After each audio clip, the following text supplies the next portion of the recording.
ላሊበላ ቤተ መቅደሶችን አንጾ ማታ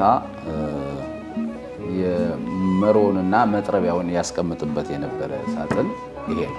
እስካሁን ድረስ አጥንታቸው ሳይፈርስ ስጋቸው ሳይበዘብዝ ለ400 ዓመት ያክል በዚህ ቦታ ላይ የተቀመጠ ጌታ ለሐዋርያት ስለ ስሜ በምስራቅ በምዕራብ በሰሜን በደቡብ ስበኩ አስተምሩ ብሎ የገለጸ በውስጡም ሆነ በውጩ ምንም አይነት ደጋፊ ምሰሶ የለውም።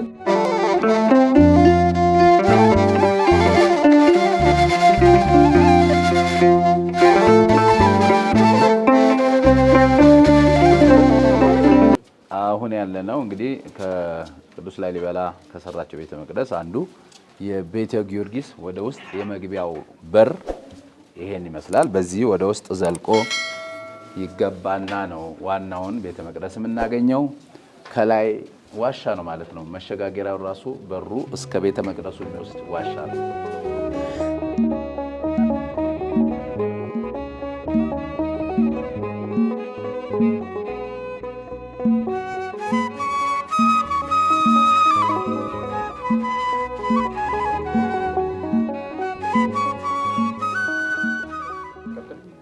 እሺ አሁን ያለንበት ከአንዱ ቤተክርስቲያን በቅዱስ ጊዮርጊስ ስም ከተሰየመው ነን ያለነው።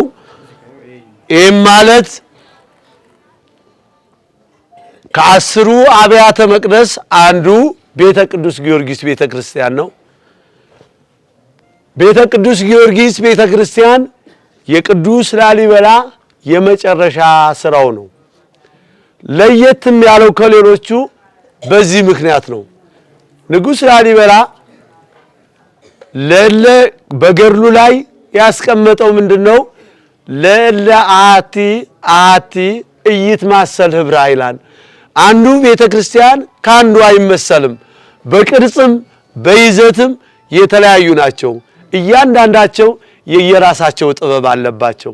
አሁን የምናየው ቅዱስ ጊዮርጊስ ቤተክርስቲያን በጣራው መስቀል ነው፣ በውስጥም ስንገባ መስቀል ነው፣ በውጭም እንደምናየው መስቀል ነው።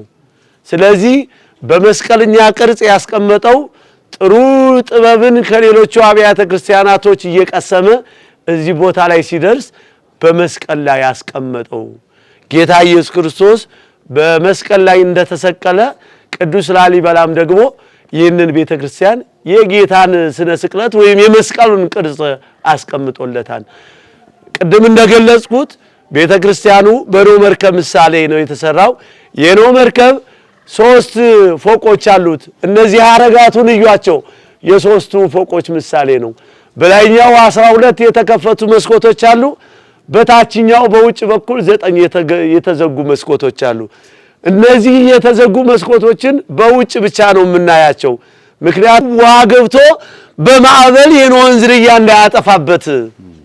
የላይኛው የተዘጉት ደግሞ ንጹህ አየርን እንዲያገኙ የተከፈቱት ንጹህ አየርን እንዲያገኙ በሚል ነው። ላይ 12 መስኮቶች በዙሪያው አሉ። የ12ቱ ሐዋርያትን ምሳሌ ጌታ ለሐዋርያት ስለ ስሜ በምስራቅ በምዕራብ በሰሜን በደቡብ ስበኩ አስተምሩ ብሎ የገለጸላቸው የነሱ ምሳሌ ለመግለጽ፣ በታች 9 የሆኑበት ደግሞ የ9ኙ ቅዱሳንን ምሳሌ ለማሳየት ነው። ሌላው ይሄ ቤተክርስቲያን ከሌሎቹ ለየት የሚያደርገው በጣራው ላይ በሶስቱም በምስራቅ በኩል ብቻ ከፍ ያለ ሲሆን ሌሎቹ ዝቅ ያሉ ስለሆኑ በሶስቱም አቅጣጫ የውሃ ተፋሰስ አዘጋጅቶላቸዋል። ንጉሱ እጅግ ጥበበኛ በመሆኑ ዝናብ በሚጥል ወቅት ላይ እንዳይቋትና ቤተክርስቲያኑን ለአደጋ እንዳይጥለው የውሃ ተፋሰሶች ሰርቶለታል። ስለዚህ ዝናብ በሚጥል ወቅት የዝናብ ውሃው ወደ ታች ወርዶ በዮርዳኖስ ወንዝ እንደሚገናኝ የሚያሳየን ነው። ይህ ቤተክርስቲያን በውጩ 15 ሜትር ከፍታ፣ በውስጡ ደግሞ 10 ሜትር ከፍታ፣ ጣራውና ታች ያለው ወለሉ 12 በ12 ሜትር የተሰራ ቤተክርስቲያን ነው። ስለዚህ ቅዱስ ጊዮርጊስ ቤተክርስቲያን የቅዱስ ላሊበላ የመጨረሻው ስራ ይህንን ይመስላል። በዙሪያው የምናየው አሁንም ይህች ከዚች በር ጀምሮ እስከ ላይ እስከ ተራራው ድረስ የምናየው የአራራት ተራራ ምሳሌ ነው። እንግዲህ ቤተክርስቲያኑ በኖህ መርከብ ምሳሌ እንደተሰራ አራራት ተራራ በአርማንያና በቱርክ መካከል የሚገኝ ተራራ ሲሆን ይህም የኖህ መርከብ ያረፈበት ቦታ ነው። ይህንን ለማስታወስ የአራራት ተራራን በዚሁ ዙሪያ ላይ አስቀምጠዋል። እንግዲህ አሁን ወደ ቤተክርስቲያኑ ውስጥ ገብተን ቅዱስ ላሊበላ በዘመኑ እነዚህን አብያተ ክርስቲያናቶች ሲያነጽ መጥረቢያ መሮ መዶሻ ወይም ያተጠቀመባቸው መሳሪያዎች እንዴት ያስቀምጥበት እንደነበረ ምን አይነት ጥንታዊ ስልጣኔ ከእንጨት ላይ ብሎን እንደሰራ ወደ ውስጥ ገብተን እናየዋለን። ከዛም ውስጥ ከመግባታችን በፊት እዚህ የምታዩት የጥምቀተ ክርስትና ቦታ ነው። ይህ ማለት ሴት ልጅ በ80 ቀኗ ወንድ ልጅ በ40 ቀኑ በቅዱስ ላሊበላ ዘመነ መንግስት ጊዜ ጥምቀተ ክርስትናን ያገኝበት የነበረ ቦታ ነው። ስለዚህ ሁሉም የቅዱስ ላሊበላ አብያተ መቅደሶች የየራሳቸው ቤተልሔም የጥምቀተ ክርስትና ቦታዎችም በቅዱስ ላሊበላ ታስበው የተሰሩ ናቸው ማለት ነው።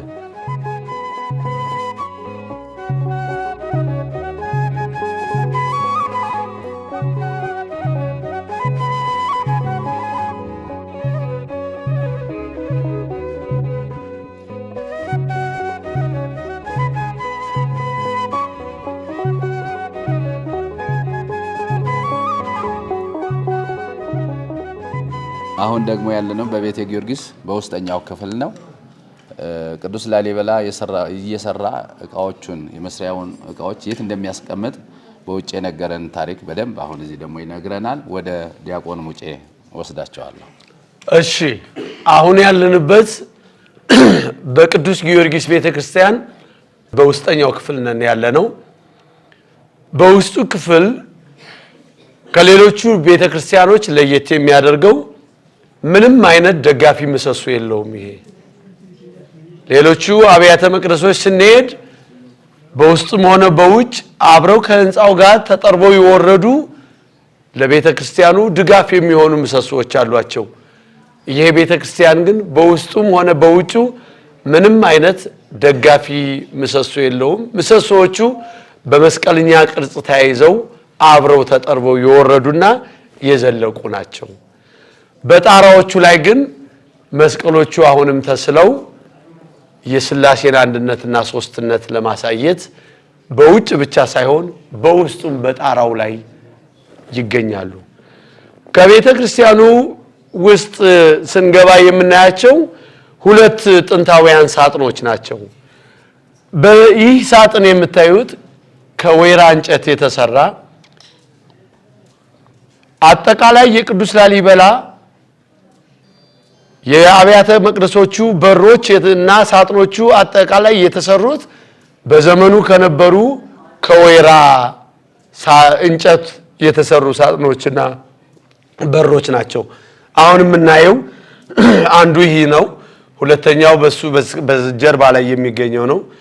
ይሄ ሳጥን ንጉሥ ላሊበላ ወይም ቅዱስ ላሊበላ እነዚህን አብያተ ክርስቲያናቶች ሲያንጽ መጥረቢያ መሮ መዶሻ ወይም የተጠቀመባቸው መሳሪያዎች ያስቀምጥበት የነበረው ጥንታውያን ሳጥን ነው። ይህ ጥንታውያን ሳጥን ከሌሎቹ ሳጥኖች ለየት የሚያደርገው መክፈቻና መዝጊያው ነው።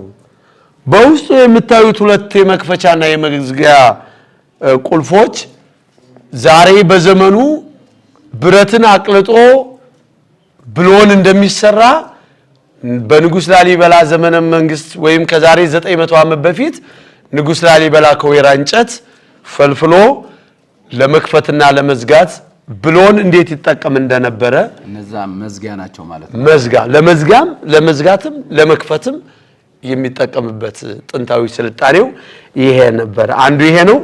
ሁለተኛው እዛ ላይ ያለው ነው። ስለዚህ ከላይ ላይ ነበረ ለመክፈትና ለመዝጋት ይነሳ የነበረው።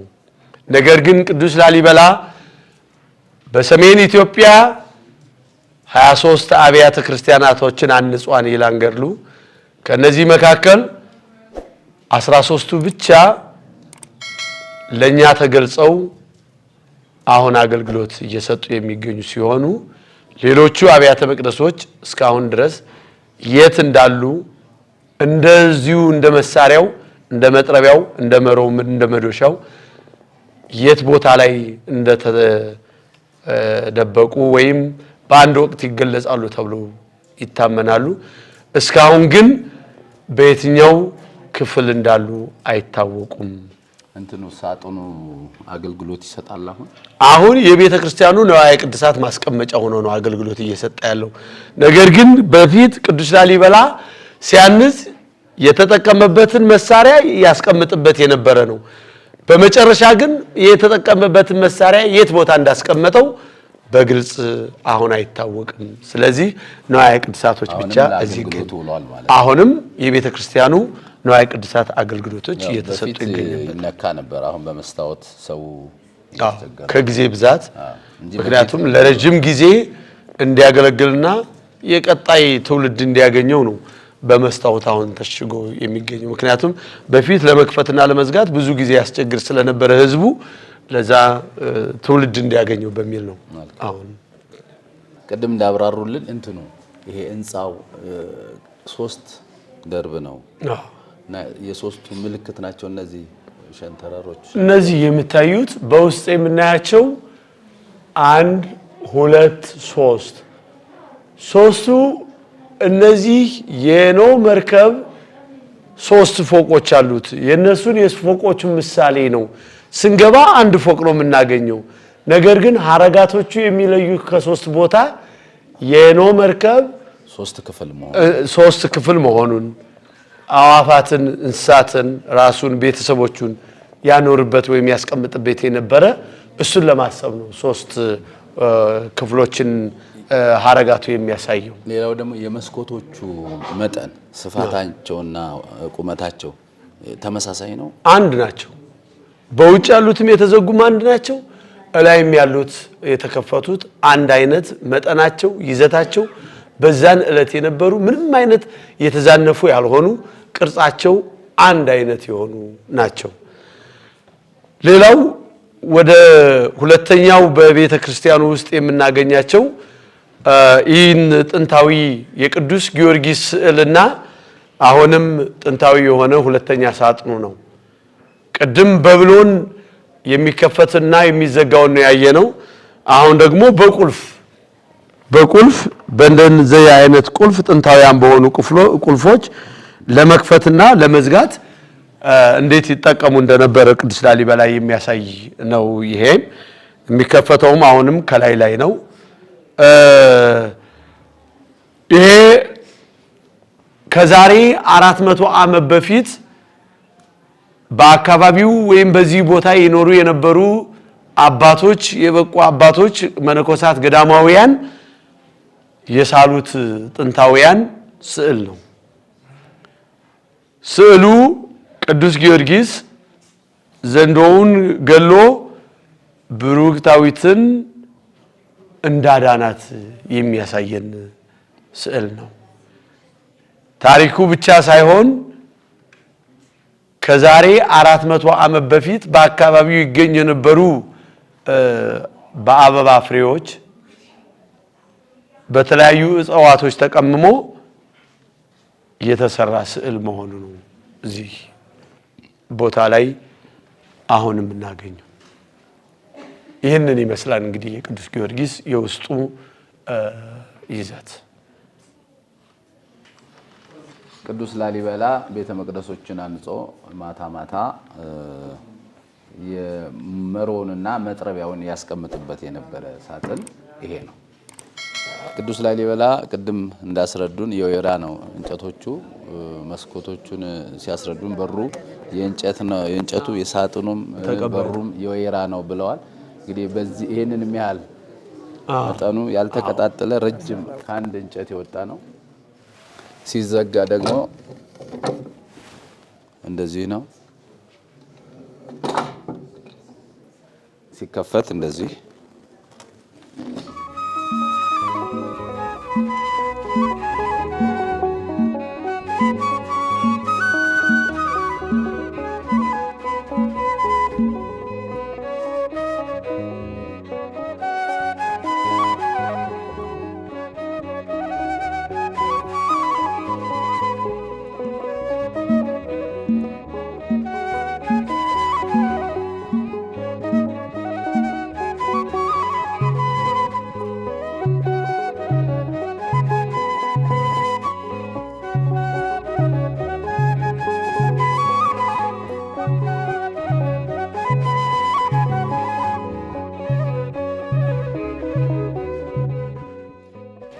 አሁን ከቅዱስ ጊዮርጊስ ቤተክርስቲያን ቅጽር ግቢ ውስጥ ስላሉት የቅዱሳን አጽም አሁንም ዲያቆን ሙጬ በደንብ ያብራራልናል። ወደሱ ወስዳቸዋለሁ። እዚህ ላይ የምታዩት 3 የቅዱሳን መነኮሳት አጽም ነው። ይህ አጽም እዚህ ቦታ ከማረፋቸው በፊት እነዚህ ቅዱሳን መነኮሳቶች ዓለምን የዞሩ ናቸው፣ የጎበኙ ናቸው። አበው አባቶች እንደሚተርኩልን ከሆነ እነዚህ ቅዱሳን መነኮሳቶች ብዙ ቦታዎችን የዞሩ ከዚህ ቦታ ላይ መጥተው ደግሞ ይህንን ታላቅ ቦታ በተለይ የቅዱስ ላሊበላ ውቅር አብያተ ክርስቲያናት መቅደሶችን ከጎበኙ በኋላ እንግዲህ ከነዚህ በላይ የተቀደሱ ቦታዎች አናገኝምና እረፍታችን እዚህ ያድርግልን ብለው የቆዩ የበቁ መነኮሳቶች ናቸው። ጌታም የለመኑትን እንደሚሰማ ሁሉ ለረጅም ጊዜያት እዚህ ቦታ ላይ ተቀምጠው ስጋውና ደሙን እየወሰዱ እየጾሙ እየጸለዩ እየቆረቡ ከተቀመጡ በኋላ ያው ሰው ናቸውና በዘመናቸው እረፍታቸው ሲሆን እዚህ ቦታ ላይ አጽማቸው ተቀምጦ እስካሁን ድረስ አጥንታቸው ሳይፈርስ ስጋቸው ሳይበሰብስ ለ400 ዓመት ያክል በዚህ ቦታ ላይ የተቀመጡ ለ400 ዓመት ያክል የቆዩ የበቁ ቅዱሳን መነኮሳቶች ናቸው። እነዚህ የበቁ ስለሆኑ ነው። የኛ ግን በአሁን ዘመናችን በ3 ቀንና በ2 ቀን ነው ሽታን የምናመጣው። እነሱ ግን ምናልባት በተደጋጋሚ የመጣ ሰው ካለ እዚህ አካባቢ እንደዚሁ ለረጅም ዓመታት የተቀመጡ አጽሞች ናቸው እና እግዚአብሔር ከማረ ሁሉ ነገር እንደዚህ ብሩህ እንደሚሆን እነዚህ ቅዱሳኖችም አጥንታቸው ሳይፈርስ ስጋቸው ሳይበሰብስ እዚህ ቦታ ላይ በጊዮርጊስ ቤተክርስቲያን ግቢ ውስጥ ይገኛሉ። እንግዲህ እነዚህ ቅዱሳን እንደምታዩት ስጋቸው አልበሰበሰም፣ አጥንታቸው አለ፣ ሁሉም እግራቸው እንዳለ ነው። ሰው ልጅ ሲሞት ወዲያ በ3 ቀን ነው የሚሸተውም ትል ሆኖም የሚበሰብሰውም እና እግዚአብሔርን ስለተማጸኑ የጌታን ስጋ ደም እየተቀበሉ እዚህ ስለኖሩ ቅዱሳን ስለሆኑ እግዚአብሔር በእነሱ ላይ ይህን ድንቅ ስራ ለማሳየት ነው ለኛና ሰው ቅዱስ መሆን አለ። በእግዚአብሔር ቅዱስ እንደሆነ እኛ እናንተም ቅዱሳን ሁኑ ተብሎ ተነግሯልና እነሱ እግዚአብሔርን ስለመሰሉ ሰውነታቸው ሳይፈርስ ሳይበሰብስ ከዛሬ ለ400 ዘመን አለ። እኛም እንግዲህ የነሱን ፈለግ ተከትለን እግዚአብሔርን እንድንመስል አምላካችን ይርዳል።